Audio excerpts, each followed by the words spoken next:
Welcome to the Classic City Sports Podcast. And McAllister down the left field line. Connor Tate is going to round third. He will score. And rounding third is Blaylock. He will score. And the Dogs walk it off. If you're looking for the latest Georgia Bulldog news in football, basketball, baseball, and recruiting, then you are in the right place. It's third down. Bryce Young's career. You need 10. Play clock at 4. From the pocket. Launching downfield. Underthrown and intercepted. Keely Ringo has an escort down the sidelines. All the way to the end zone. And Georgia is going to conquer the Crimson Tide. Hosted by Jeremiah Stoddard and Jonathan Williams. Georgia on the mountaintop. Demons be gone, and the drought is over. National champions at long last. Just sit back, relax, and prepare yourself for these hot takes you're about to listen to.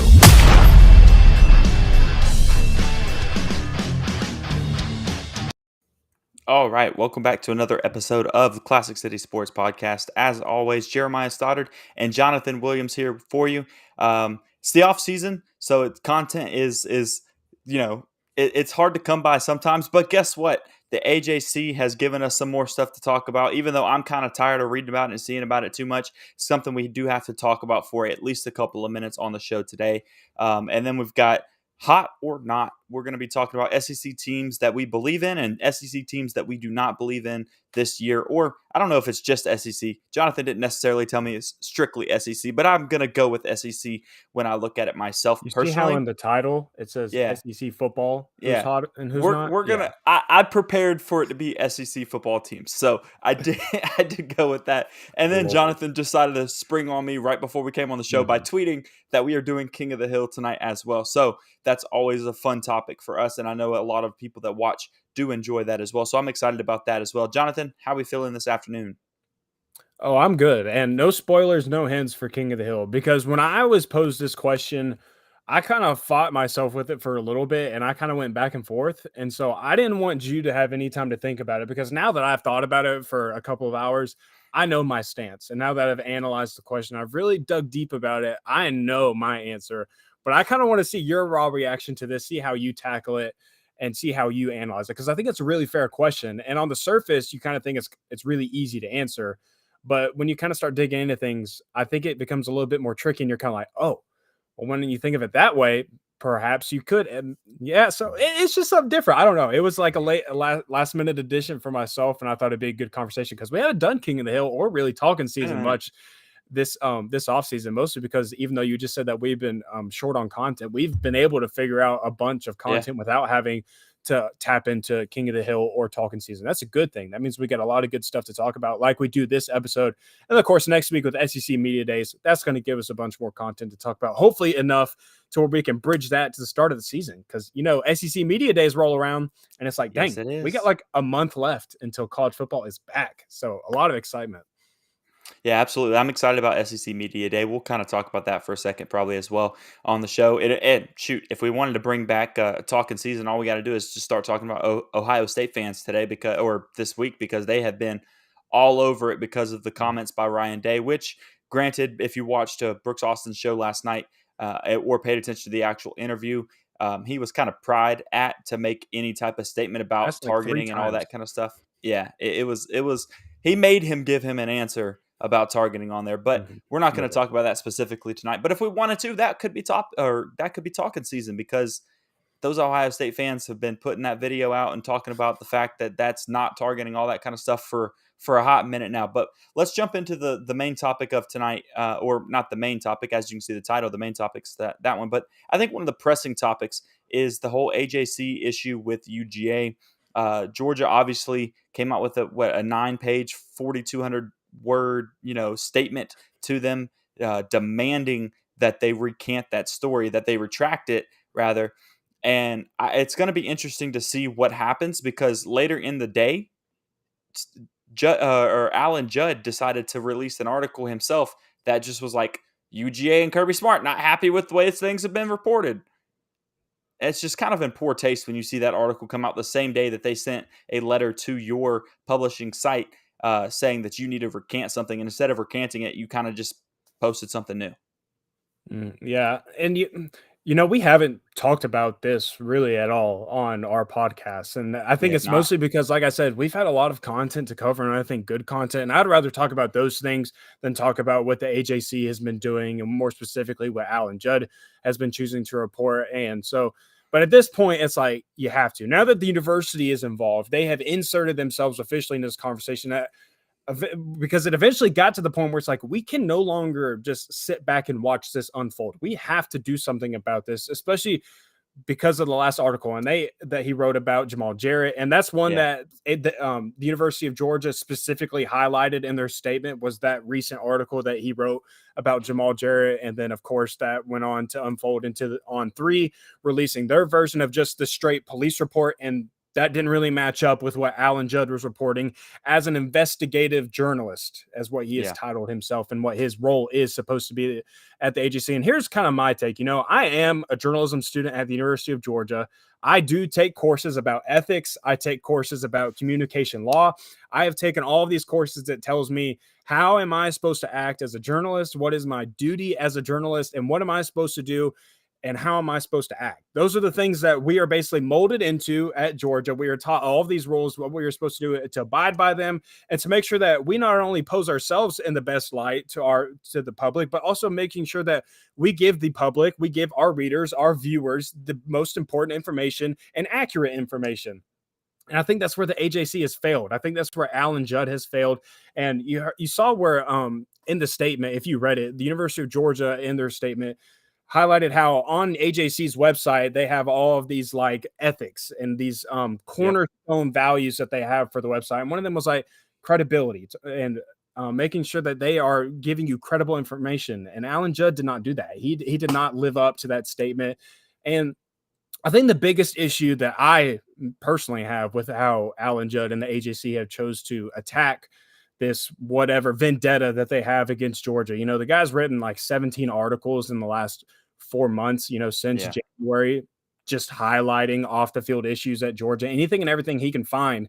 That's what he's writing his content about. So obviously there's a strategy here that he has, and it's what he's targeting his content around. But I think for me is just that, nobody, like, one of the biggest no-nos as a journalist, and everybody knows this, you don't even have to go to journalism school to figure this out, is that you're not supposed to insert your bias into anything that you write. Now, if you want to do an opinion piece, that's a different story. That's why you title that opinion in all caps, and you let people know, this is my opinion on this subject. I'm letting you know I'm going to be giving you my personal thoughts and opinions on this.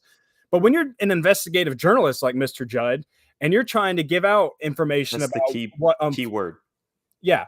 Investigative journalist, where you are like, your job is to give out factual information. And when you fail to do that, and you, on top of that, you insert your opinion, whether he wants to admit that or not, it was very clear in that article that he inserted his own opinion and his own feelings into that article to try and swerve it a different direction than what it really was. And that's my entire issue with it. As someone that is in journalism school, those are the things that I just kind of would like, man, you can't do that. This is not what we're supposed to do. Like, that is not your role or duty as a journalist. And you're just going against everything. But of course, in today's world and media, what are people going to do, Stoddard, when they see something like that on Twitter? What are they going to do? They're just going to read the headline. Yeah, exactly. That's what I was going to say too. Like, two things about it. One, you call yourself an investigative journalist. When you're an investigative journalist, you were supposed to, it's not supposed to be an editorial. It's not supposed to be your opinion. It is supposed to be the facts and the facts alone. And you're not supposed to omit those facts, right? And that's one of the biggest issues that Georgia even had. If you read that whole page, or the 9-page thing they posted or they sent out to the AJC, was their issue in main part is, hey, I mean, you're making statements that don't match up with the police report. You're making statements that don't match up with the communication log between the accuser and Jamal Jarrett. You're literally just drawing a narrative up, and you're using it as clickbait, right? And if you're going to call yourself a investigative journalist, there is no room in that article for any opinion, because when you write an article about Georgia's running backs and you want to add in, hey, this guy's great because of this, or I think I like what he does because he has this type of play style, you can happily insert your opinions in those type of things. But when you take the time to go out of your way to write an article that is about a legal action or some type of thing like that, you can no longer add your opinion. When you are considering yourself the investigative journalist, there is no room at all for an opinion. It is literally state the facts for your readers, and they need to be exactly what was said and what happened, and let them come to their conclusion about it afterwards. Not by having a baiting headline that is something along the lines of Georgia rallies behind, players and accepts them on the football team while accused of sexual assault. That is a baiting headline that is all about getting clicks, and they're behind a paywall. So that's what really gets you, because that's the thing that really ticks me off about it, is because they make that type of headline, right? And so your average Georgia fan that doesn't necessarily know the situation, and granted, when that article came out, you and I didn't really know the whole situation because that hasn't been talked about. This was when he was 16 years old, and during, when he was on campus for a visit at Georgia, before he was even on the roster at Georgia.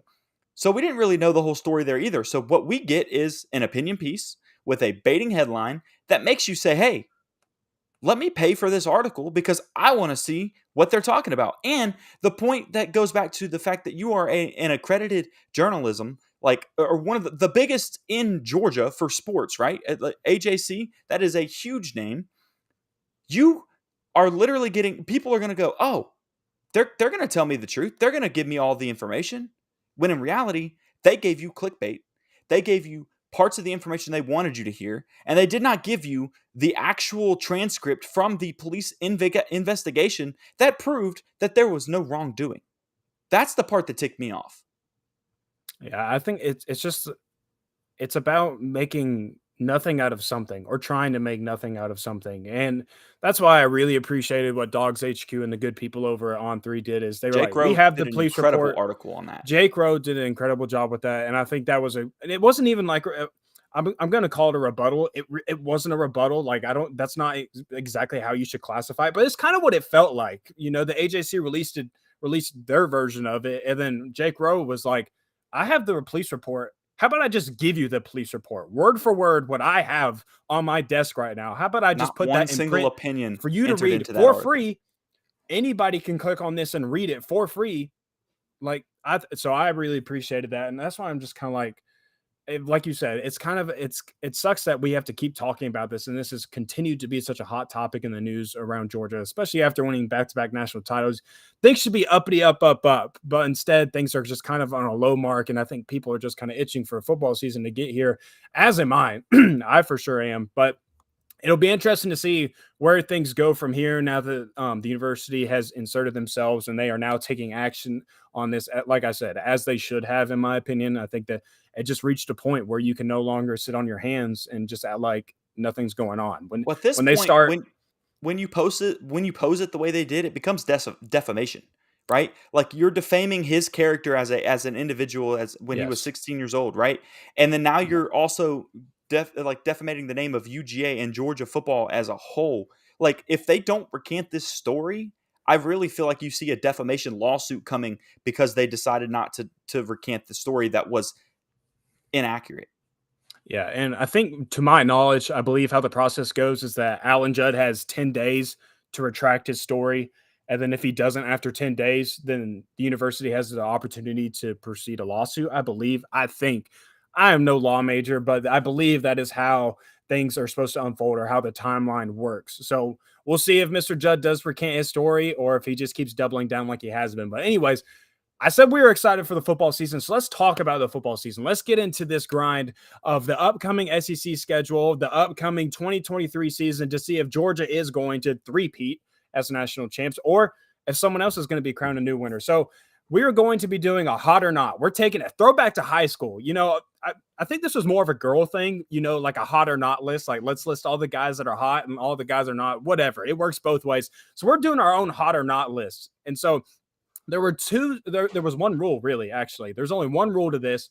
You can't pick Georgia, because everybody's hot on Georgia right now. Everybody's hot on the back-to-back national champs, and everybody, what if we were of course, going to come out here and say they weren't hot? Yeah. Unless you want to try and make the case that you are not hot on the Bulldogs this year, Stoddard, go right ahead. And I will sit here and listen to you and then tell you why you are wrong at the end. But nonetheless, you're entitled to your own opinion on this. But so you pick one team that you're hot about, and then you pick one team that you're not so hot about this year. So Stoddard, we're going to start with you. We'll go with, which team are you hot about going into 2023? Hot about was an easy one for me because I feel like it's, you kind of have an idea if somebody's good. And I don't know, this isn't a hot take when I say this. This is just a team that I do feel confident in that they're going to go out there and actually perform this year at the standard that they are supposed to be, that people expect them to do. And I think that's the LSU Tigers. I think they're going to come out there and actually be good. I think they're, everybody's talking, like, especially Bama fans are saying they're coming out with vengeance this year and everything. And I think that they have to deal with LSU this year. I'm not guaranteeing that LSU beats them, but I am saying that it's going to be between those two teams for sure. And I think LSU is going to have a huge argument for getting back to Atlanta with a little bit more of a deserved appearance than they had last year. I think LSU, they return Jaden Daniels, and I think Harold that he's on defense. Yeah, they've got a roster. Brian Kelly is doing a good job so far. I've talked about him on the show before, and now he's kind of got to prove himself that, it's not like you come in and you take over a roster and you do it for 1 year and you can be good. It's now you got to come in and show that you can sustain success. And I do think that this is a year for him to be able to prove that. I think this is a year that they can dominate overall, and they can look pretty good and then get where they're supposed to be at the end of the year. And that's with the opportunity to play in the SEC championship game. Yeah, I mean, Brian, I honestly was not a believer in Brian Kelly when the announcement came that he was moving on from Notre Dame and he was going to come to LSU. He was going to be a head coach in SEC. He was going to be in the same division as Nick Saban in Alabama. I was like, this is not going to go well. I don't think Brian Kelly is built to last in the SEC. I don't think he is built to have success in the SEC. I thought Notre Dame was a perfect spot for him. You're not really tied to any conference or anything, and you're already having a lot of success, but maybe all of this conference realignment, people jumping ship and making these mega conferences, if you will, here in the near future, maybe that kind of gave him some cold feet. It was like, well, I better get somewhere that is going to be in one of these powerhouse conferences. And so, but yeah, I mean, he obviously had a really good season last year. I thought he played Georgia a lot better than I expected LSU to in the SEC championship game, even though Georgia still hung 50 points on their head. I thought they still played fairly well. I thought they definitely played high to a higher standard than I thought they would. I thought that would just be a blowout from the jump, but I thought Jaden Daniels and the backup Nussheimer, I believe is his last name. I can't remember, but I thought he played really well too. So shout out to the LSU Tigers for doing that in the first year. But yeah, year two is a big one for Brian Kelly and LSU to see if they can sustain that success. Can you do it twice? Can you beat Nick Saban twice, 2 years in a row? And can you get back to Atlanta 2 years in a row? If you can, then all right, you have our attention officially. You are officially on watch for being in contention for college football playoff every single year, and of course on watch for an SEC championship every year. I almost picked LSU. Oh, go ahead. Yeah. Especially now when you consider that after this year, right, that they go to a 12-team playoff system. And so that, like, if you're a decent team in the SEC, like, you now have such a big advantage. We've talked about that several times with Georgia. It's like, I don't see after this year, Georgia's going to have like a guaranteed ticket into the SEC or into the playoffs every year as a 12-team playoff system. And so teams like LSU that can now, like in that case, afford to lose to a Bama, right? Or lose another game out there. Even 2 losses potentially could still be able to get in. When you add that into it, LSU is going to be able to be competitive with Brian Kelly very quickly at LSU. And I think this year, even with still having a 4-team playoff, I'm not saying they're making the playoffs, but I'm saying they're going to be able to be a good competitive team in the SEC. And if they are, that gives them the opportunity to try to get a bid to the playoffs again this year. Yeah, I almost picked LSU for the team I was hot about, but I'm glad I didn't since you picked them. So now I get to go in a different direction, and I'm going to stick in the Western Division, and I'm not picking Alabama. I'm picking Ole Miss. And the reason why I'm going to pick Ole Miss is because I took a look at their schedule, and I think it's a pretty favorable schedule, to be honest. They have to go at Alabama, but they have LSU at home. They have Arkansas at home. They have Texas A&M at home, and but they do have to go at Georgia, and they also have to go at Auburn. So some tough road games in the mix, but I also think that this is a good year for maybe Ole Miss to start making some waves under Lane Kiffin because Judkins, phenomenal running back, arguably the best running back in the SEC. I think he's great. They have Jackson Dart and they have Spencer Sanders. on roster, which I don't know why they have both of those guys on the roster, but here we are. They have two great options at quarterback. I think the biggest thing that everybody's been kind of waiting on is for Lane Kiffin and Ole Miss to start figuring things out on defense, because yeah, we know you can score points. We know you got all the bells and whistles on offense. We know what you can do on offense, Lane Kiffin. But if you are going to make a run to go to Atlanta in December, you've got to have some work in the trenches on defense. You got to be able to get the other offense off of the field, and you got to be able to get 3 and outs, or you got to have a sustainable defense, a team that can at least push back just a little bit. But that has not been the case for the Rebels. They haven't had much of a defense at all yet under Lane Kiffin. But I think this year, especially with Alabama having some quarterback concerns like Zach is talking about in the comments, is it going to be Tyler Buchner? Is it going to be Jalen Milroe? We don't know yet. What is Alabama going to look like this year? LSU is probably going to be good again this year, but they also lost some key pieces like Kayshon Boutte and BJ Ojulari. They lost some key contributors from a season ago as well. So while they are going to be good, they did lose some key contributors. And so I just think Ole Miss, I think this could be a year where maybe they do finish second in the West. So I'm kind of hot about Ole Miss, and I am hot about Lane Kiffin this year. I don't think that they're going to go into either Alabama or Georgia and pull out victories, but I think a 10-2 season is good enough to finish second in the West probably. So I'm hot about the Rebels this year, Stoddard.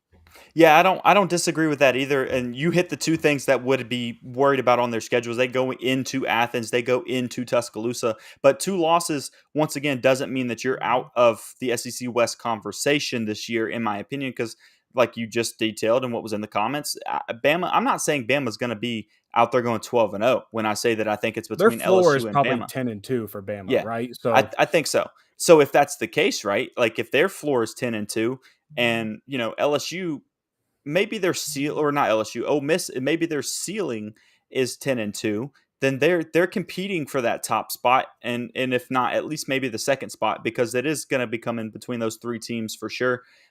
Lane Kiffin's been there for a while. He does a decent job recruiting. He's got, like you named the players there. They've got a good roster. It'll be interesting to see what they can put together. Like you said as well, as soon as they figure out defense, man, if he could ever get himself a really good defensive-minded coach. It doesn't have to be top 10. Like I'm talking like top 35. 50. I'd say top 50 almost. Like, I mean, if he could do something like that, yeah, I think he could actually be successful. But defense is important, even in today's game. We've proven that at Georgia. And so you've seen it by teams like him that score 40 plus points a game every year and still don't win anything because they cannot play defense because they allow 45 points a game or something stupid.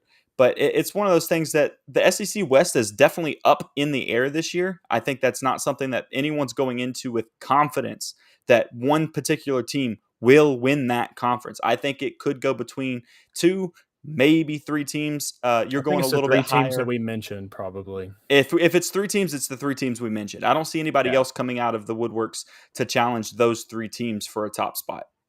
Yeah, and here my dad is asking a question about my own take. Has Lane had a signature win at Ole Miss? Honestly, I can't think of one, and I don't think that he has. And so maybe this is the year that Lane finally gets that signature win. If he is able to beat LSU at home, or if he is able to knock off an Alabama on the road, or heck, even if he does, maybe he gets Georgia's number in Athens this year, then he has an opportunity to get his signature win this year.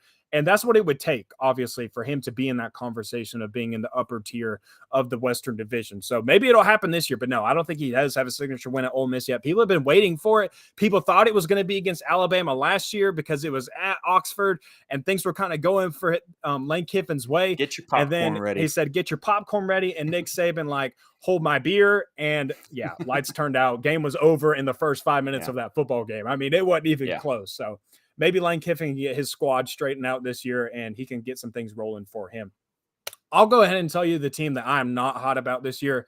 I think this might come as a bit of a shock to some people, and I kind of hate to do it because I really do have a lot of good things to say about this coach. I think he's done a tremendous job at where he is. I think he has elevated that program. When you consider where they were 6 years ago, I think he absolutely has done that job. And I think he has put that program in a better spot. But when you look at what is ahead of them in 2023, what they have on the roster and how that program typically fares in situations like these, I just have to say that I'm not too hot about the Arkansas Razorbacks, Stoddard. I'm not hot about Sam Pittman and how their season is going to go this year. Like I said, I love Sam Pittman. I think I don't think anybody would say that Sam Pittman has underachieved in Arkansas or has done a poor job at Arkansas. No. That team hadn't won an SEC game in 2 straight seasons or something like that when he arrived. And then he went out there and won either came close to winning 10 games. Like, he has done a good job in Arkansas. I think fans out in Little Rock are more than content with what Sam Pittman has done out there, what the pit boss is cooking up over there in Arkansas. But just take a look at the schedule. This starts off fine. It's Western tough. Carolina, Kent State, BYU, all wins. Those are all games you will win. You should start the season 3-0. And then you go at LSU, and then you play Texas A&M at home, and then you go at Ole Miss, and then you go at Alabama. Whew. That's a tough 4-game stretch right there. When you're just getting into the start of your SEC schedule, when you're just now jumping into the grind after playing BYU and 2 cupcake games at the beginning of the year, man, it's tough to switch gears that quickly. I know they returned KJ Jefferson, and I love KJ Jefferson. I think he's a great SEC quarterback. He is a good college quarterback. He gets the job done for those Razorbacks over there out in the West. But that's a gruesome schedule to go through. And they have to go at Florida this year as well. They have Auburn at home, but it's just a hard schedule. It's a tough schedule. And I just don't see Arkansas faring well against those matchups, especially some of those road games that they have. So I see kind of a down year for the pit boss and the Razorbacks over there. I'm just not too hot about Arkansas this year. Well, and to go back to the stretch of the schedule that you just mentioned right there, I think you're happy to go 2-2 in that, right? I think there's no reason they shouldn't. I think there's no reason they shouldn't be able to beat Texas A&M, because they should definitely be able to beat Texas A&M. But if you can take one against LSU, or you can take one against Ole Miss, or even Alabama in that 4-game stretch, you walk away happy, and you look at your schedule afterwards, because think about how tough that part is right there. After that, it's not that bad. If you lose 2 of those games, you can still go 10-2. You could. I'm not saying LSU. I'm not saying they will. I'm just saying they could. If you upset LSU, that's a dub. That's a dub for Arkansas already. If you can go ahead and pull off a game like that, you can pull off an upset like that, that's a dub season already. You get a big win like that in 2023 with the schedule that you were dealt with, that's a dub. That's a win for Arkansas, but I just don't see that happening. No. I don't necessarily see that happening either. I think their best chance, if they were in that stretch to take one that's not Texas A&M, I think their best chance is to take one against Ole Miss. I think that's their best opportunity. Bama's going to be a tough one. LSU is going to be a really, really tough one for them as well. I'm not saying they will go 10-2. I'm saying that if they can walk out of there with one of those wins out of those 3 games, it's possible, because that means they are a real team this year still. That means they are capable of winning those big games, those tough games. I think that, if they don't go 10-2 at that point, they would go, maybe 9 wins, maybe 8 wins or something like that. I don't think he's going to have a bad season. I just don't think I don't think he's going to be in contention for the SEC West title. Oh, no. No. But I don't think Arkansas fans are looking to be in contention for the Western title. Like I said, you win 9 games, claps all around for you, man. That's what they're happy with. This dude, like you just said, came out of not winning an SEC game for 2 seasons, and then it came into Athens late in the year in a top 10 matchup. That was impressive. I mean, I know they fell off after that for a while, but they came in as a top 10 matchup mid-season, which is extremely impressive. And I think that's something that should be celebrated if you are an Arkansas fan. All right. Give me, what team are you not hot about starting? Also, by the way, King of the Hill coming right after we listen to see which team Stoddard is not hot about. My team that I'm not hot about is going to be Kentucky. I feel like they've been right towards the top of the SEC East for a little while for the past 4 years or so, where they, at one point there was a game, if they beat Georgia, they won the SEC East, and Georgia beat the crap out of them and moved on. Since then, they've kind of gone a little bit down, but they've been in the top 3, top 4 teams in the SEC East for a while. And I just think it's one of those games or one of those teams this year that now you don't have Will Levis, who was talked about for a while as possibly being a top 5 pick, and then ended up going right into the early part of the second round. So you had a guy that was right there on the verge of it. And now they've got a guy, I want to say his name is like Devin Leary or something like that. Devin Leary transferred in from NC State. That's right. And I don't know that he's going to be able to do what even Will Levis was able to do. And if Will Levis wasn't able to do it, I don't see anything else on that program or that roster that's really built up or changed. And then now they've got a more competitive Tennessee, a more competitive South Carolina to play, a extremely competitive Georgia to play. I just don't think that. I think they're going to winning 8 games for them this year would be a really good thing for them. Yeah, and I think the thing with Kentucky and kind of what Mark Stoops has already figured out is that's a program that you're going to have to fuel from the transfer portal a good bit. And they did that by getting Will Levis from Penn State. That was a great addition to the roster, and it brought a lot of success for the program. And it kind of, in a sense, put them on the map a little bit. You know, when Will Levis is in the headlines consistently leading up to the NFL draft as a quarterback, kind of puts your name out there. It gets people saying, oh, dang, Kentucky had a potential first-round draft pick at quarterback last year. What? Mark Stoops is like that over there?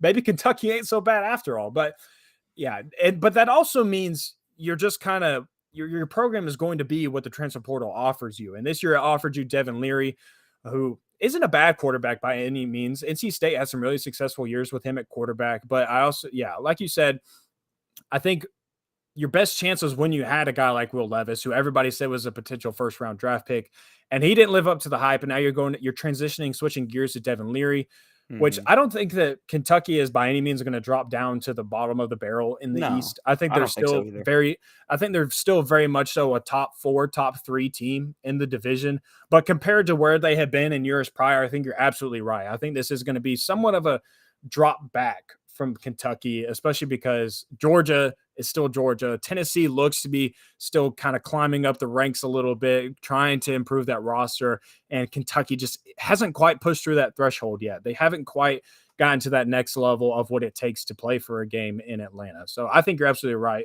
Interesting though that you picked Kentucky. I didn't know where you were going, but Kentucky did not cross my mind. So interesting. You know, I didn't want to take the low hanging fruit to say like Texas A&M because like I feel like that's if you came in here and you picked Vanderbilt, I was going to slap you through my computer screen. I was like, that is such a cop out. So I would actually I would buy I would buy Vanderbilt before I would sell Vanderbilt right now because I do think that this is kind of off the pick, but like I think that Vanderbilt's trending in the right direction more so than teams like Kentucky. I think Kentucky's trending backwards while Vanderbilt may be at the bottom, but they're still at least trending upward. And Texas A&M, I still think they're trending back, or maybe they've sat in the middle or whatever, that kind of thing. So I wanted to go with a team that I felt was actually trending backwards when I made this pick rather than, and I feel like going for a team that had been on the top recently is a better pick for this type of segment. So no chance I was going to go with, Vanderbilt or even like Florida, because I think that's also low hanging fruit, shots fired there too. But you can't go with the low hanging fruit in this type of segment. Oh man, who would have thought that Florida fans did not see that coming in the next 3 years. Man, coming off of a trip to Atlanta against Alabama in 2020, if you would have told them in 2023, people would call you low hanging fruit in regard to a conversation of a team you are not hot about in the SEC. They would not have seen that one coming. So man, Stoddard's always got to get his digs into those SEC rivals as always. All right. Dan has been begging for it in the comment section, and I've been wanting to find a good topic to bring this segment back. King of the Hill. I've been wanting to, because I didn't want to come in here and be like, all right, Stoddard, tell me your top 5 cereals. I didn't know. That is not how I wanted to reintroduce this segment this offseason. I wanted a legit conversation that was going to get the ball rolling, maybe even get us butting heads a little bit. I don't know that we are going to get this in this conversation, but I think we are going to get a good dialogue from both of us, kind of bouncing ideas off one another, just kind of seeing how you stack this up, because everybody loves a good rankings. Everybody loves talking rankings, like who's one, who's two, rankings in any topic whatsoever. It doesn't matter. It could be food, it could be cars, whatever floats your boat. People love ranking things, and we're sticking with football. We're sticking with sports. I'm not going to give you a curveball or anything like that. I'm just going to simply ask you, is Brock Bowers the best player in college football? The best overall player? The best player amongst every player in the entire country playing college football today. Is Brock Bowers one on that list? That's a real tough question to dissect because there's so many levels of it. We're not just like, obviously he's the best tight end that's in college football. So like you can, right? He is probably top. He's without a doubt a top 10 player in the country, easily, probably top 5, without a doubt, a top 5 player. Is he the number 1 player in the country, though? Are we going based on value or are we going just No, strictly? no. Okay. Do not think about the NFL draft. Don't think like that. I want you thinking of it like this. Amongst any college football player, if you got to pick one player, or like if you had to choose the best player at his position or the best player, who is the most talented player in college football, who are you picking? And is it Brock Bowers? I think there's a huge argument for Brock Bowers in that conversation. I feel like he's just his athleticism along with his speed and his versatility in the game that he can play, right? Like he's not just going to go out there and catch a bunch of passes. He can get on the end of the line and he can block very well for you. So his versatility plays a huge factor there. He's going to run like a 4.5 guaranteed, maybe even a 4.4 at the combine when he actually goes to show his athleticism. And I'm sure he's going to bench 22 times on the 225 or something like that as well. So, I mean, as far as like a raw athlete goes, I think there's a really good argument. I that's kind of hard to give an official answer because I'd have to really look at more of the, kind of dissect more of the players that are out there to really give a better answer. But I think that I could make an argument personally for Brock Bowers of being that player. All right. You want me to, I'll tell you how I went about this, because this was a topic actually discussed in the Discord today. And I'll tell you how I originally answered it without even thinking twice. I instantly replied and said, Caleb Williams, number 1, but Brock Bowers is without a doubt number 2. And I went on to list all of these reasons why Brock Bowers is without a doubt number 2. And it was really consistent of who the top 3 choices were: Caleb Williams, Brock Bowers, Marvin Harrison. Those were the top 3 players that people consistently said are the top 3 players in college football. And I don't think anybody would argue against that. I think those are the top 3 players in college football, probably. And so I said Caleb Williams is number 1 and Brock Bowers is number 2. But then in my reasoning why Brock Bowers is number 2, I went on to say Brock Bowers is doing things at his position that nobody has done in 50 years. And Brock Bowers is setting records on a consistent basis. Brock Bowers has the chance to be a back-to-back Mackey Award winner for the first time in award history. Probably should have already had it. There was an argument for him to have already won it his freshman year. He's going to be a 3-time All-American by the time his college career is over with. He might even be the first 1,000-yard passer in Georgia history, aside from Terrence Edwards in the early 2000s. And so when I laid it out like that, I was like, I just said that Brock Bowers is doing things that nobody at his position has done in 50 years. Yeah. I can't say that about Caleb Williams. Name me any other tight end that is taking the end around 75 yards for a touchdown. Nobody. Not even Kyle Pitts did that. Nobody. Brock Bowers is a 1 of 1 at his position. And so after saying that, I recanted my statement. I said, you know what? Brock Bowers is the best player in the country. When you lay it out like that, when you look at his stat books, you don't even have to look at the numbers really. You just have to understand the fact that he is doing things that nobody has seen at this position, and that he is probably the most dominant offensive player in the country. When you put it out like that, I was like, yeah, Brock Bowers is the best player in the country. Because look, and that's not to say that Caleb Williams isn't what he is being advertised. He's great. He has an elite arm. He can make any throw that you want him to. He fits perfectly in Lincoln Riley's offense. He is going to be the future number 1 overall draft pick. Yes, Caleb Williams is all of those things. But when you also look at it through this perspective of, we've kind of seen a Caleb Williams before in college football. We've kind of seen that story before. Like there's not very many of them, or there is not very many people that can play to the level of Caleb Williams from a quarterback standpoint. If you look over the past 15 years, we've seen several of them, though. Have you seen several Brock Bowers over the last 15 years? No. That's why when you asked me the question, that's why my first question to you was, are we going off of like most valuable? Are we going off of like strictly because skill? If it's off of value, that's probably Caleb Williams. It's Caleb Williams. That was exactly what I was going to say, that if we're going off of value, then yeah, I'm going to go with your quarterback, and that's because that's kind of a given. But when you even bring up like Marvin Harrison Jr., think about wide receivers.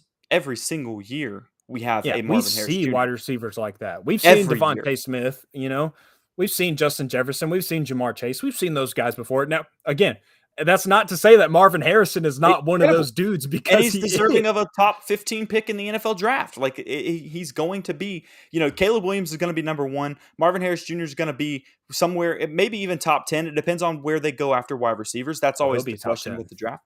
It just depends on where they go with I think top 10 is a very valid area for him to be. I think top 10 is a very valid area for Brock Bowers to be, as long as there's some value there. But I think what happens is he becomes the generational player. Caleb Williams is not a generational player. Marvin Harris Jr. is not a generational player. That's why Brock Bowers, I think, gets the edge there. And I think, like I said earlier, you can make the argument for him being the best player in college football because he is a generational player. He's doing stuff, like you said a second ago, people haven't done in 50 plus years. It's insane what he's doing. So I think, yeah, after the conversation, I was on the verge of it, but I almost felt like you were baiting me into saying it. And so you could come. Man, I wanted your reaction. I wanted you but- to officially say how you would rank them, because that's how I wanted this conversation to go. But you kept beating around the bush a little bit, and I could tell you were just wrestling in your mind like, I was thinking don't about know. it. Yeah. I don't know. I mean, it's hard. And that's why, like, the first thing I had to ask you was, are we going off of value? Because, like, but even going off of value, I still put him at number 2. If we're going off of value alone, I'm going Caleb Williams, I'm going Brock Bowers, and then I'm going Marvin Harris Jr. Because a wide receiver is, you can get another one just like him next year. Quarterback, you can. Tell me I'm wrong. Can you not get another wide receiver that can do pretty much everything? That's why he exists. But that's my point. The next. That's the point though. They're always there. Wide receivers, you're always going to, every draft class, you've got a wide receiver that can do that. If I was one of these sneaky media outlets, I would have clipped the part where you said Caleb Williams is not a generational player. Marvin Harrison Jr. is not a generational player. Clip it, tweet it, and let people feast on you. Tag Jeremiah Stoddard says this about Marvin Harrison and Caleb Williams. No, I know exactly what you're saying, but of course, the point of it is, next year you can get a wide receiver that can do, the same stuff that Marvin Harris Jr. can do. That's why I put him 3rd on the list if I'm going off of the value side of it, or even just off of, the original question in general. If you're going off value, you can't necessarily get a Caleb Williams next year in the draft. And so you might have to wait a couple years. We see that every once in a while. Like even this year that we just had, you had, CJ Stroud and a couple guys that were decent, but then you had people reaching for Anthony Richardson. You had a conversation of Will Levis being in a top 5 pick, or even a 3rd pick, or even at one point, number 1 overall. And that's something like, if those are the conversations, I'm saying you want to punt on the quarterback. I'll take CJ Stroud every single time. I would have taken him. He's the only quarterback that I would have taken in the top 5 this year. But my point is, you don't necessarily have a quarterback every single year to take. You always got a wide receiver to take every single year. You dang sure don't always have a tight end to take every year that are doing what they do. You had Kyle Pitts, that was the highest ever drafted tight end. And then luckily for you and me, and everybody else that's watching college football, we happen to get another generational talent tight end right behind him 2 years later. Yeah. That's the crazy part, because they are generational talents, but they're in the same generation. But they're both just they're so much better than everybody else that plays that position in college football right now. Yeah, and I think it's too, like, Travis Kelce is the standard for tight ends nowadays. Like, he is the golden child of modern day tight ends. That is who everybody is measured up to. Are you Travis Kelce? Well, and then when you say that, and then you look at what Travis Kelce did in college, and then you compare it to what Brock Bowers is doing in college, and the fact that he hasn't even started his NFL career yet, but he will in a year. Yeah. Then it's like, he's in that conversation, and he will be in 5 years. We will be talking about Brock Bowers as the measuring stick of tight ends. And I don't know if we'll be saying Caleb Williams is the measuring stick of quarterbacks or, whatsoever. So I thought it was an interesting question. I wrestled with it a lot more than I thought I would. And so I thought it was a great way to bring back King of the Hill for this. I thought it was a great conversation. I love getting your take on that. And so there you go. King of the Hill is back. Dan, I hope you're happy, because you've been in the comments asking for it to make a comeback. And so it finally did. We gave you a good one. I hope you guys enjoyed this conversation. I hope you enjoyed this episode. And before you head on out, before you hit that X button, go ahead and like and subscribe for us if you haven't already. Both of those things, just 2 simple clicks. Those 2 small actions help us so much, help this channel grow so Absolutely. much. And so if you could just do those 2 things before you leave, that would be great. We would love the support. And then of course, he's going to drop the handles, and there they are. Go follow us on Twitter. Stay up to date. Like today, you would have found out that there was a late edition of King of the Hill 5 minutes before the episode went live. That's when we added King of the Hill. That's how late of an edition that was. And you would have known that if you were on Twitter and you were following either of those 3 accounts, but you should follow all 3 because all 3 are great accounts. But anyways, that is going to do it for this week. We will not be doing an episode next week because I will be in Nashville for SEC Media Days. So we're going to take next week off, but then we will be right back with you talking about everything that was said in Nashville from every single SEC head coach, or if they're not every SEC head coach, but all of the prime quotes that we want to talk about. Those will certainly be discussed on this channel. So go ahead. Like I said, hit that subscribe button so you do not miss that episode. And Stoddard, you can close us out. Yeah, Jonathan's going to go out there and he's going to come back with Kirby Smart's new mantra for the team. Last year it was we will not be hunted at the University of Georgia. So I'm excited to see what he does this year while he's going for a 3-peat. But as always, guys, keep it classy in the Classic City, and we will see you next week. Thank you for listening to this week's episode of Classic City Sports. Take a second to subscribe, rate, review, and share with your friends and family. Feel free to reach out to the Classic City Sports crew on Twitter with any topics you'd like discussed. You can reach out to Jeremiah at The Stodfather, to Jonathan at Dr._J Will, and make sure to follow at Classic City Pod for show updates. Check back next week for a brand new episode. In the meantime, 2 simple words which express the sentiments of the entire Bulldog Nation.